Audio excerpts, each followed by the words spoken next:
السلام عليكم ورحمة الله وبركاته. أحمد ربيعي راح أتكلم حلقة اليوم عن وايرلس الآيفون.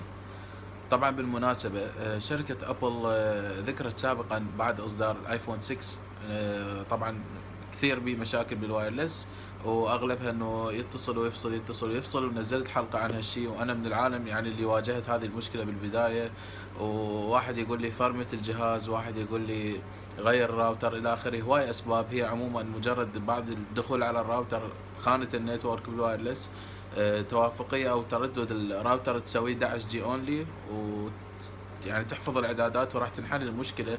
لكن ما معقول انه احنا كل ما نروح عند ناس او نروح الى مكان معين نسوي هذه الاعدادات. يعني حتى بالمقاهي باي مكان يعني اذا تواجهنا مشاكل.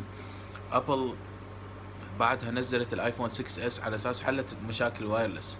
طبعا ما حلت اي شيء بالمناسبة، وبضمان من عندي وعن تجربة شخصية. أنا الآن عندي آيفون 6 بلس، وقبل اللي كان عندي 6 اس. ما حلت أي مشاكل وايرلس. الوايرلس لا يزال بطيء.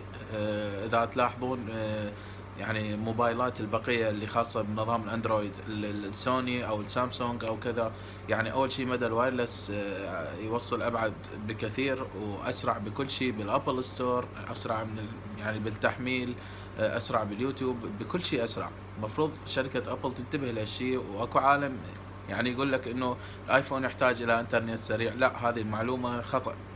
هو كل جهاز يحتاج الى انترنت سريع، لكن لازم يعملون له جهاز انه يتحمل الدرجات الواطية بالانترنت، يعني يقدم اداء، والعالية نفس الترتيب.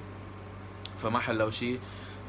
نأمل من شركة أبل أنه بالأيام الجاية مثل ما ذكروا بالمؤتمر على ال 6 اس أنه حسنوا الوايرلس. نأمل أنه الآيفون 7 راح يكون يعني تحسن كبير بالوايرلس، وإن شاء الله خير.